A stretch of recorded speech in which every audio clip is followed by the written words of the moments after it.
concerns within finding the best education for a child with disabilities. As a parent, my number one concern is that they will not be looked after similarly to other children who do not have disabilities. There's a lack of financial resources in public school systems for special education children, and also an issue where the school profits and the students therefore do not receive proper care. Putting my child directly into a school is not an easy choice compared to a parent who doesn't have a student with disabilities, where they can go to their nearest public school or decide if they would like to put them in private school. It's a much more strenuous choice, and it can be stressful if you put your student into a school where they will not be taken care of. Most teachers are not trained to also work with special needs students.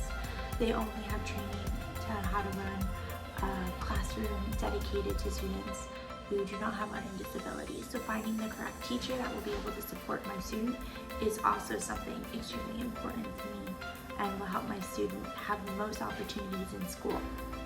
It's important for me to be looking out for the best education possible for my child. This means knowing about inequalities that special education students have, and as well as inequalities within school systems, the misconceptions about education, and knowing the difference between institutions so I know what is the best fit for my child. Like all parents, wanting the best care for my child is extremely important for me and to me. Having the absolute best care will impact their future in so many ways and allow them to grow. As a parent, the biggest fear I have is that my child will not have the same opportunities as other children and would not be treated fairly in education compared to other children. Finding a good school is important to me, and I know it will ensure that for my child, that my child will grow. I want to make my decision the best it can possibly be for myself and for my students. And I also want to feel supported in the process. That's why learning about education for children with disabilities is so important for me and parents like me. Having enough information and making an educated choice is the most important to ensure that I feel supported by the education system my student is in, and that my student, most importantly, feels safe, supported, and is treated fairly by all of the teachers as well as the students. It was very hard for me to decide, but I chose to mainstream Jacob. This was in hopes that it would encourage his social skills and force him to learn how to interact with other kids his age. This has always been his main struggle when it comes to schooling. There is bullying and difficulty maintaining friends. It is hard for a child with special needs to fit into a mainstream school without issues. Most young children look past differences, but as Jacob grew up, the children became very judgmental and targeted those who stood out to others. Since it was a mainstream school, there were only a few children with special educational needs, which also was a difficulty for Jacob. Jacob is a very smart child. One of my main concerns if I was to enroll him in a special needs school is that he would not be pushed academically. Jacob has a teacher that is not familiar or trained to work with children with special needs. We know that teachers in mainstream schools would not have this training when we enrolled Jacob. This was a big factor we considered when we chose the type of institution to put our child in. We have hired an individual to spend time with Jacob throughout the day, to encourage socialization and to help him understand the feelings of others. This has helped him more than anything. We have thought about asking the school if he was able to bring his assistants during school hours as well. We were uncertain if we made the right decision about what we should do for our son Jacob when it comes to primary schooling. After exploring the mainstream option, we were relieved that Jacob got the opportunity to be pushed academically and help his social skills. I would say that each child is different and is in need of different things. As parents, we have to look at what our children need assistance with and decide from there. I could have put my son Jacob in a school with other individuals that are definitely trained to work with children with disabilities, but I felt that he would get bored academically. As for another child with a different disability that might benefit him more to be with people who know how to work with him. It just depends on the child. I read this information in my textbook by David Schwartz. Yes, there are little resources to accommodate children with special needs. There are also a lack of time invested in inclusive education training for teachers. There are many challenges that children with special needs have to deal with every day educationally. The school system could make some basic changes that would help every child have an inviting experience with school. On behalf of all my staff members, on behalf of all my students, we are so happy. We are so happy that you guys came here to visit us today and see all those beautiful things that we are doing with our kids. This is such a pleasant thing to see that this new generation will definitely have the back of our kids with special needs. They will definitely need the kind of support from our society, and to see already that this generation cares that much about them, this is such a pleasant thing to see. So thank you once again.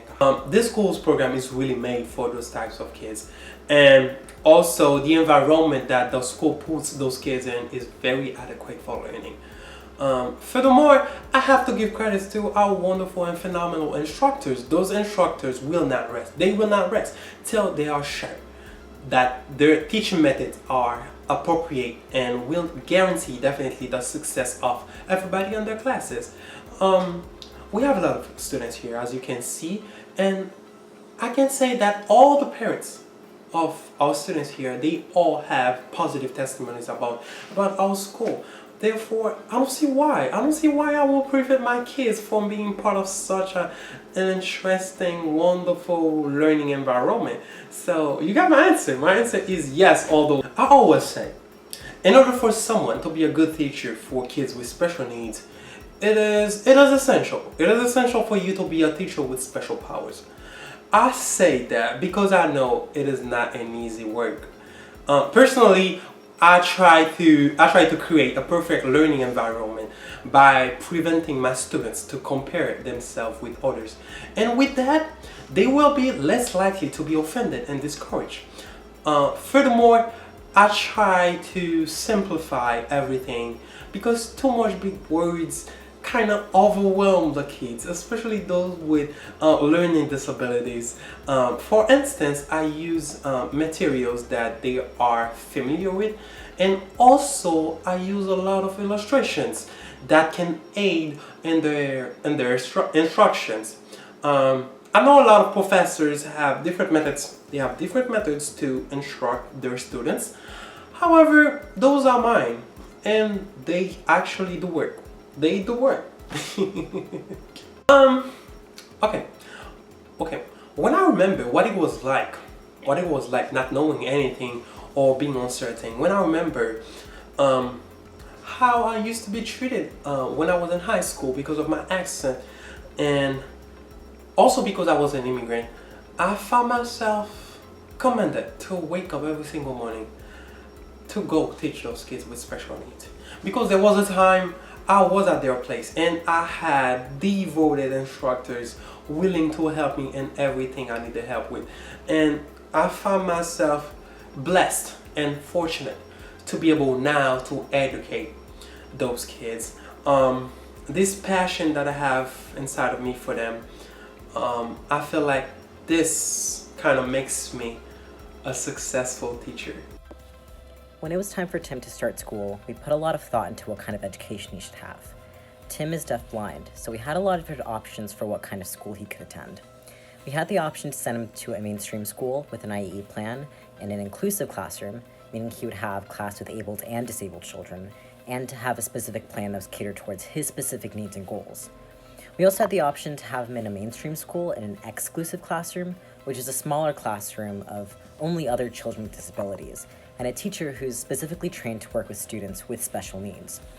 Our third option was a residential school, where Tim would live in a school with full-time services for his deaf-blindness, and it works specifically to help him gain the skills he needs to be an adult. Each institution had different pros and cons, but when we were looking at our specific child and his needs, we ended up choosing residential school. We loved how specific it was towards Tim's diagnosis and how many resources there were available to help him succeed. We felt this was the best route for Tim, but the parents of some of Tim's friends, who also have varying abilities and diagnoses, decided mainstream schools were the right option for their child. It really just depends on your specific student and what they need. Like we said, there are a lot of pros and cons to each type of special education program. A lot of our friends who also have children with a diagnosis were really confused by our decision to choose a residential school. Their children are mainstreamed either in an inclusive or an exclusive classroom with an IEE plan. They felt it was important their child have the ability to socialize with able children at school, and they felt a residential school was too isolating. Our friends who opposed residential schools also felt that residential schools were too reliant on the medical model of disability, which sees disability as something to be cured and fixed. Residential schools, they can have better resources to things like physical therapy, occupational therapy, and speech therapists, and on-call medical staff for students with physical disabilities. Well, they felt that residential schools are really designed to make disabled children pass as abled instead of accepting them for who they are. However, we still felt residential school was the best option for us. It gave us the security in knowing that all of Tim's needs would be met and wouldn't be relying on public schools' funding. We also felt that while being in a residential school does mean Tim won't have as much exposure to able students who are different from him, it will give him a sense of community and belonging with other children who are similar to him. Now that I have my own education and have the proper knowledge and resources for selecting a school, I feel far more confident in making the best decision for my child. I know now that what I should be looking out for in a school and what I should not want to see. I also know now that not all schools are treated equally and treat their students equally. And I know the misconceptions that can face my child in an educational environment. I know with all this information that I will make the best decision for my child, and they will be able to have education that is going to give them all the opportunities and all the resources they need for a long and happy life.